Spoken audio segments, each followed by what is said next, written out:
Welcome to LN cooking channel. ఈరోజు మనము తయారు చేస్తున్నాము సేమియా సగ్గుబియ్యం పాయసం.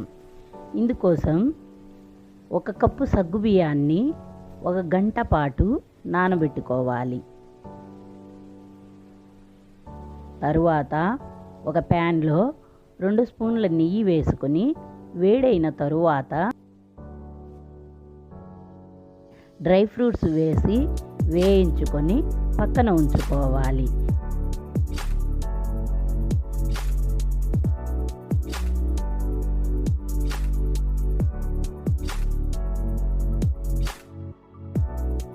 ఇప్పుడు అదే నెయ్యిలో 1/2 కప్పు సేమియా వేసి వేయించుకొని పక్కన ఉంచుకోవాలి.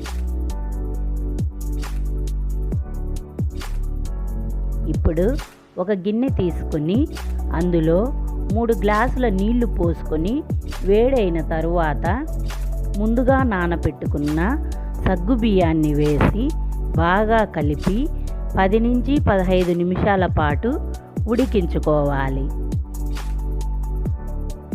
మనము సగ్గుబియ్యాన్ని ముందే నానబెట్టుకున్నాం కాబట్టి తొందరగా ఉడికిపోతాయి.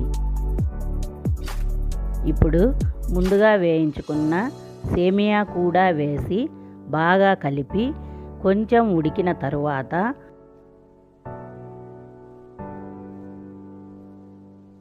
ఒక గ్లాసు పాలు పోసుకొని 1 పొంగు వచ్చిన తరువాత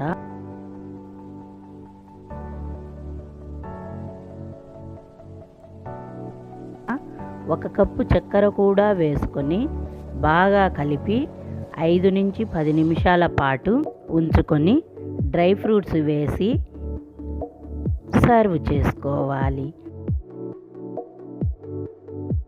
అంతేనండి, ఎంతో టేస్టీగా ఉండే సేమియా సగ్గుబియ్యం పాయసం రెడీ అయిపోయింది.